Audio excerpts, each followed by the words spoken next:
Hi, this is Kirk, the bariatric carnivore. Now, last time you were at your doctor's office, did he ask you to drop and do as many push-ups as you could in a minute? And if not, why not?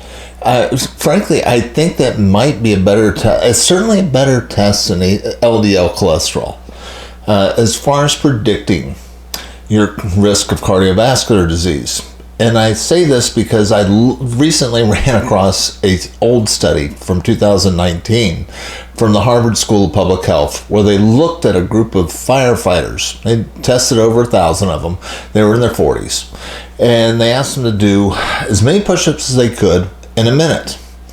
And the results were rather interesting because when you studied them over 10 years, the people that could do 40 or more push-ups within a minute, their survival rate or their avoidance of cardiovascular disease or risk or heart attacks was down substantially. Like they had the lowest risk. It was like a 96% risk reduction versus those people that could do less than 10. Those people were very likely to have a heart attack. Well, I couldn't say likely, but they had they were at more significant risk of having a cardiovascular event than those that could do 40.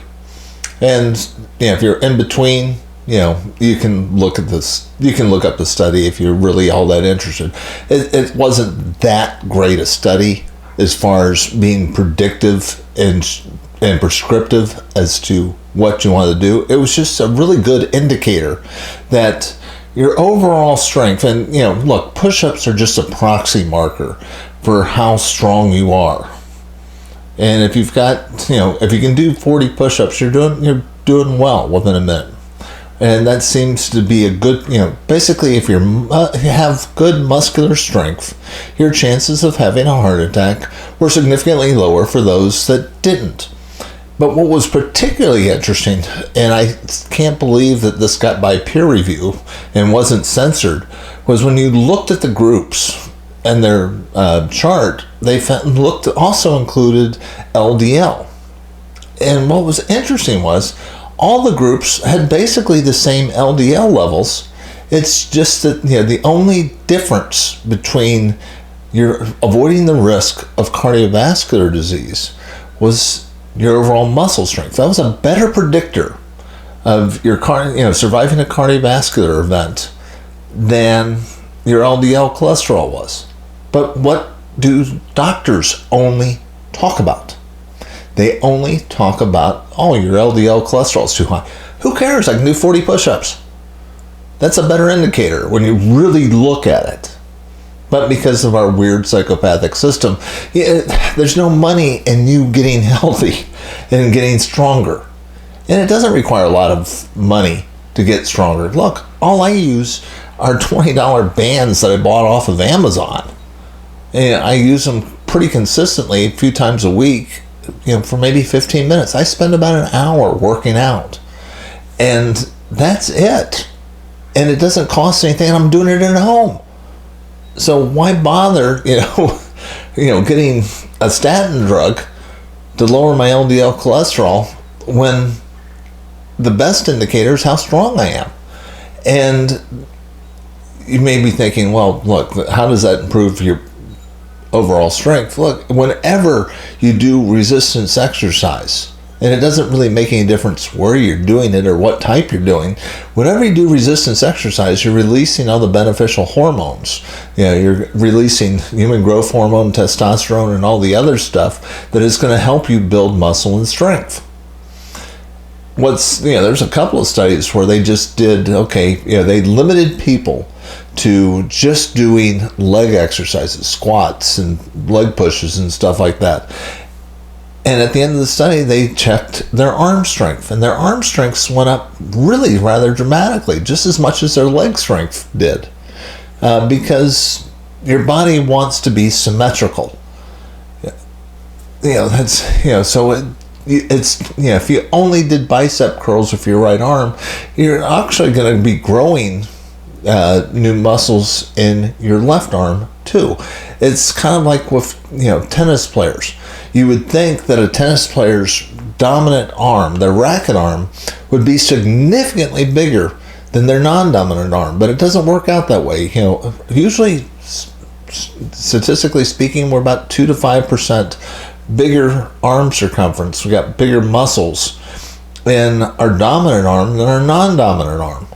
And that also applies to tennis players. So, I think the biggest one we could actually see, the biggest arm length difference was 17%, which is hardly noticeable from just kind of a visual inspection. The body wants to be symmetrical. So you're going to, once you build strength, you're going to be building it all over. And that's really the kind of the cool thing. So there's really no bad way of doing this.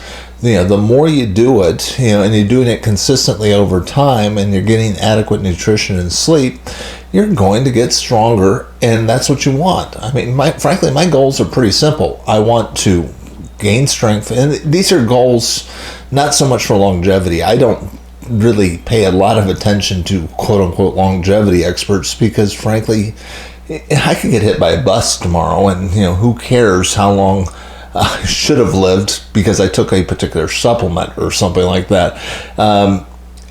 It is, for all practical purposes, impossible to make any predictive thing about longevity. But you can look at how well you're going to age. And the number one indicator of how well you're going to age is your muscle strength. So the more muscle you've got, particularly fast twitch muscle, and the more strength you have, is going to really be a great indicator of how well you're going to age. And that's what I'm curious. That's what I want to prevent. I want to prevent injury. And if you don't have fast twitch muscles and you don't have strength, your chances of falling, breaking a hip, and having a multi-part trauma go up dramatically. And that's what I'm trying to avoid. And the way you do that is just by working out and getting stronger. And frankly, it is pathetic. Most Americans, according to this one study that was done in 2021, showed that, look, the majority of people could do less than 10 push-ups, which I find absolutely pathetic. And if you want to know what, according to this Canadian study, how many push-ups you need to do as a man or a woman based on age, and it's kind of a sliding scale. For me, I found it absolutely embarrassing that, they said, boy, if you can do more than 18 push-ups if you're over 60, you're in excellent health. And I'm sitting there going, I can do 40, dude. I mean, what the heck? That to me was kind of like ridiculously low to be and I'm not even an athlete. I work out for an hour, maybe a week, and I'm not doing anything spectacular. It's not like I'm running marathons or anything like that. What do? I do resistance training for 10 to 15 minutes a few times a week using bands. I do a little bit of sprint training that takes me about 15 minutes a couple of times a week. I like to jump up and down on boxes to increase the number of fast twitch muscles that I've got. It's not much. I mean, we're talking about an hour per week, and yet I'm rocking, these push-up charts as far as being in excellent health. I think we set the bar way too low, but that's me. But anyway, I'm kind of curious as now, where is the audience? What's your number? How many push-ups can you do in a minute? And it's kind of an easy test. All you need is, somebody there to count for you to make sure you're doing them in the proper format. But, sit down, warm up a little bit, knock out as many push-ups as you can in a minute, have somebody count them for you, and put your number down below. I'd be curious to see where you are right now. And the cool thing about this is you don't have to stay there forever. I mean, if you just add in some resistance training over time, next year your number is going to be significantly higher. And I kind of found this out for myself. Just, this is a non-scientific test, but I was over at the State Fair, and the Marines have a booth where they had a pull-up bar, and I said, hey, can you borrow your pull-up bar for just a second? I'm certainly way too old to be a recruit.